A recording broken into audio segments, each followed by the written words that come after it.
Morning class 11th। आज हम discuss करेंगे types of set. As you all know we have completed exercise 1.1 which contain sets. How to represent set, मतलब representation of sets है ना, is of two types, roster and set builder. In this video we discuss types of set. भाई set जो होते हैं उसके types कितने होते हैं आपको दिख रहा होगा। मैंने यहाँ पे तीन चीजें मेंशन करी है। First is empty set, second is finite और infinite set, and third is equal set. देखो ये जो वर्ड है ना जो मैंने यहाँ पे लिखे हैं, एम्प्टी, सब जानते हैं इसका इंग्लिश मीनिंग क्या होता है ना, we all know. Finite word familiar है, इनफाइनाइट हम लोग पहले ही पढ़ चुके हैं, मतलब इंग्लिश में तो हम पढ़ते ही हैं। इक्वल है ना। अब नाम से ही क्या पता चल रहा है, नाम से हमको ये पता चल रहा है कि जो एम्प्टी सेट है इसका मतलब वो खाली होगा। एम्प्टी मतलब तो खाली होता है ना, तो ऐसा सेट जो खाली हो, हमें फर्स्ट ये समझ में आ रहा है ना। फाइनाइट और इनफाइनाइट सेट, फाइनाइट आप समझते हो ना, फाइनाइट नंबर ऑफ टर्म्स जिसको आप काउंट कर सकते हो, है ना। एंड इनफाइनाइट का मतलब तो वैसे भी हम लोग मैथ्स में समझते हैं कि इनफाइनाइट को मतलब अनकाउंटेबल। इनफाइनाइट जब हम लोग ऐसा एक सिंबल बनाते हैं, हमने 10th में पढ़ा था ना ट्रिग्नोमेट्री में, इनफाइनाइट, ठीक है। And the third one is equal set. Equal का मतलब कुछ इक्वल होगा, दो सेट्स इक्वल हो सकते हैं, समथिंग समथिंग कुछ। तो आपको ये पता चल रहा है कि तीन टाइप के सेट आपके हैं 1.2 से पहले, जिस पे बेस्ड है आपकी पूरी 1.2। तीन तरह के सेट होते हैं। There are three types of set which is empty set, finite and और infinite set, and the third one is equal set, ठीक है। डेफिनेशन हम लोग कर लेंगे, पहले एक एग्जाम्पल देख लेते हैं इसका। इसको अपन एग्जाम्पल से कैसे पढ़ेंगे, देखो सबसे पहले एम्प्टी सेट। एम्प्टी मतलब खाली, कोई सेट स्टार्ट हुआ ऐसे और आपने उसको ऐसे ही छोड़ दिया ब्लैंक, क्या बोलोगे इसको आप, एम्प्टी सेट, क्योंकि ये खाली है ना, इसके अंदर कोई भी एलिमेंट नहीं है ना, तो ये क्या हो गया आपका खाली सेट। एग्जाम्पल कैसे है इसका, आपकी बुक के अंदर एक चीज मेंशन है इसके अंदर कि मान लो आपको कुछ सेट बिल्डर फॉर्म में ऐसी कोई चीज दे रखी है जैसे x and x is such that x is student, है ना, presently studying in both class.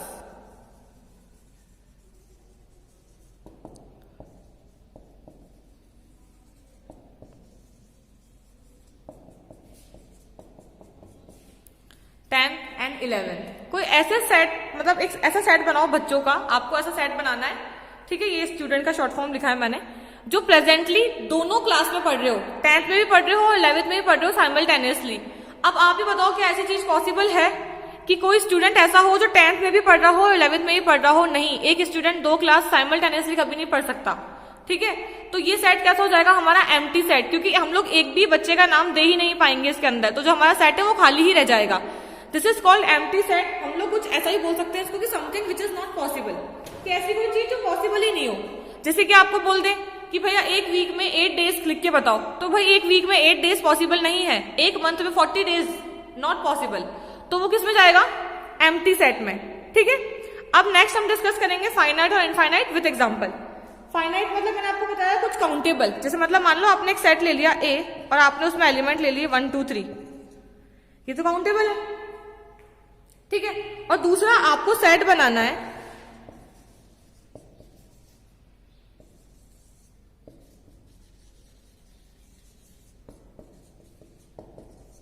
All natural number.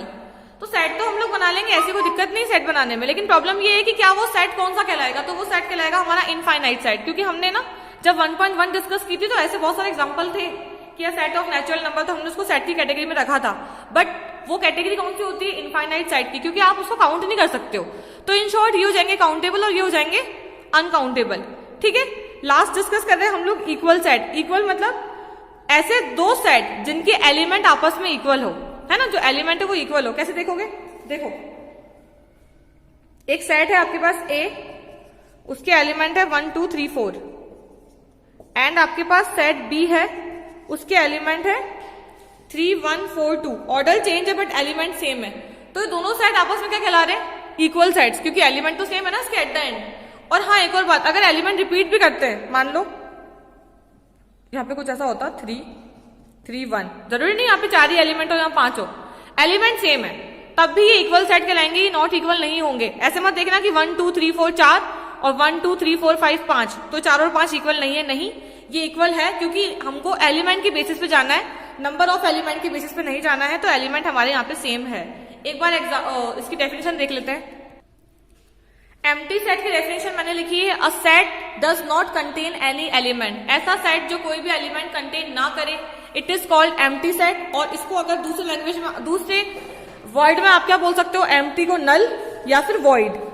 और इसका एक सिंबल होता है ये, इसको बोलते हैं फाई। क्या बोलते हैं? फाई सिंबल है। या तो आप फाई से रिप्रेजेंट करो, अगर आपने कहीं फाई मेंशन कर दिया इसका मतलब समझ जाएगा एग्जामिनर कि ये नल की बात कर रहा है बच्चा, कि यहाँ पे कोई भी सेट नहीं है, एम्प्टी है, खाली है।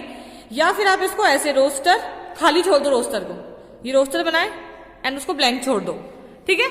This is empty set. Next one is finite और इनफाइनाइट सेट। कैसे होते हैं ये? A set which is empty और consist of definite number of element. या तो कोई सेट खाली हो तभी वो फाइनाइट होगा, और या फिर उसके अंदर काउंटेबल टर्म्स हो, मतलब आप काउंट कर सकते हो उसको, तो वो हो जाएगा आपका finite. Otherwise set is called infinite. Example हम लोग देख चुके हैं इसका, ठीक है। लास्ट इक्वल सेट की डेफिनेशन देखो।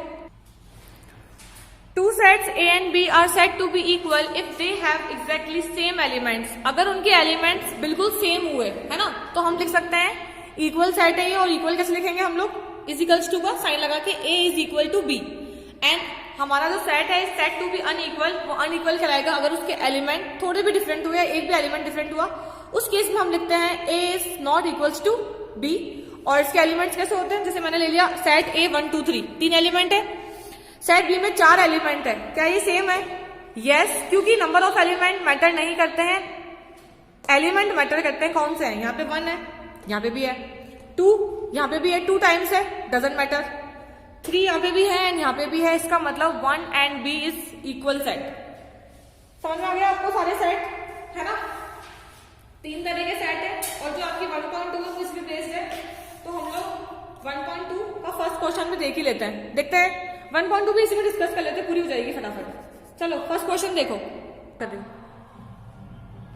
सेकंड एक्सरसाइज 1.2 क्वेश्चन नंबर 1 है आपका, which of the following are example of the null set। आपको कुछ एग्जांपल दे रखे हैं, बोल रहे हैं कि इसमें से कौन सा नल सेट का एग्जांपल होगा। पहला देखो कंडीशन दी है, set of odd natural number divisible by 10। देखो set of odd natural number हम लोग बना सकते थे, लेकिन यहाँ पे इसने क्या बोल दिया? डिविजिबल बाय 2, 10 नहीं सॉरी 2। तो कोई भी ऑड नंबर कभी भी डिविजिबल बाय 2 नहीं हो सकता, तो ऐसा सेट क्या कहलाएगा? Empty set. इसका मतलब एक भी एलिमेंट जिसमें हम मेंशन नहीं कर पाएंगे तो ये एम्प्टी रह जाएगा हमारा। Set of even prime number आराम से बना सकते हैं, इवन और प्लस प्राइम नंबर आराम से हो जाएंगे। 2 है और कौन सा? हाँ, इवन प्राइम नंबर, ठीक है, बन जाएगा लेकिन, ठीक है। नहीं सॉरी, ये नल नहीं है, इसका सेट तो बन जाएगा, ये तो नल था, इसका सेट तो आराम से बन जाएगा, ठीक है। थर्ड देखो, x इज नेचुरल नंबर और ऐसा है कि x is less than 5। x जो है हमारा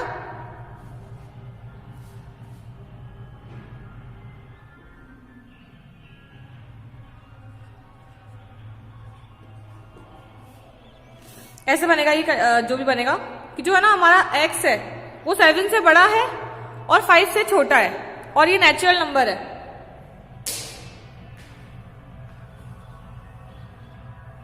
सेवन से बड़ा और 5 से छोटा नेचुरल नंबर, नॉट पॉसिबल, क्योंकि इसके बीच में अगर हम लोग 6 भी लिखते हैं तो 6 7 से बड़ा हो गया पर 5 से छोटा है नहीं। और 4 3 2 1 नॉट पॉसिबल, ये नॉट पॉसिबल कंडीशन है। इसका मतलब ये क्या है? नल सेट है, इसमें एक भी एलिमेंट हम लिख नहीं पाएंगे। नेक्स्ट हमारा देखो y, और y ऐसा है कि y is common points to any parallel line. देखो मैं यहाँ बताती हूँ उसको, ये पैरेलल लाइन है। अब इसका कॉमन पॉइंट कहाँ आएगा? पैरेलल लाइन तो कहीं मीट ही नहीं करती है ना, पैरेलल लाइन कहीं पे मीट नहीं करती क्योंकि पैरेलल लाइंस नेवर मीट, ये हमको पता है। तो ये भी क्या हो जाएगा हमारा? नल सेट, ठीक है। यानी कि फर्स्ट, थर्ड और फोर्थ ऐसे एग्जांपल्स है जो कि नल सेट के एग्जांपल है। फाइन, सेकंड क्वेश्चन देखते हैं इसका। Question number 2 is which of the following sets are finite और इनफाइनाइट। ये सेट्स तो है, ये हमें पता है, हमें सिर्फ इतना बताना है कि क्या ये फाइनाइट है या फिर ये इनफाइनाइट है। पहली कंडीशन देखो, the set of month of a year. देखो एक ईयर में 12 मंथ होते हैं, 12 मंथ होते हैं ना, ईयर कंसिस्ट ऑफ 12 मंथ। तो 12 मंथ को तो हम सेट के फॉर्म में रिप्रेजेंट कर सकते हो, काउंटेबल भी है। तो जो हमारा फर्स्ट वाला है a set of month of year, किस तरह का सेट हो जाएगा हमारा ये?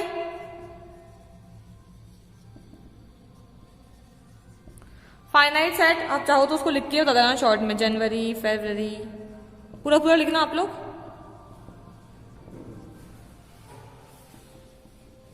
है ना, डैश डैश डैश चलेगा ये दिसंबर तक।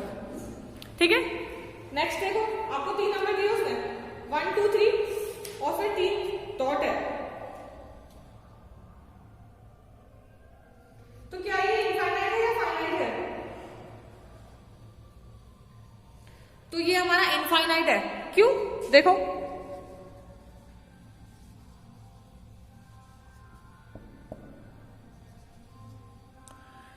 1 2 3 तो समझ में आता है हमको कि भाई 1 2 3 की बात कर रहा है, लेकिन अप टू कहां तक हमें नहीं पता, क्योंकि इसने 3 डॉट से इसको प्रिसीड किया है, तो वी डोंट नो कि कहां तक लेके जाएगा। तो हमने इसको कौन सी कैटेगरी में रखा है? इसको इनफाइनाइट की कैटेगरी में रखा है। नेक्स्ट देखो, 1 2 3 फिर अप टू 99 100। तो एक पर्टिकुलर हमको नंबर ऑफ एलिमेंट्स पता है, इसमें कितने एलिमेंट्स है, इसमें 100। तो ये किस तरह का सेट है हमारा? ये हमारा सेट है फाइनाइट टाइप का, फाइनाइट है ये। Set of all positive integers greater than 100। 100 से ऊपर वाले पॉजिटिव इंटीजर कितने काउंट करेंगे हम लोग?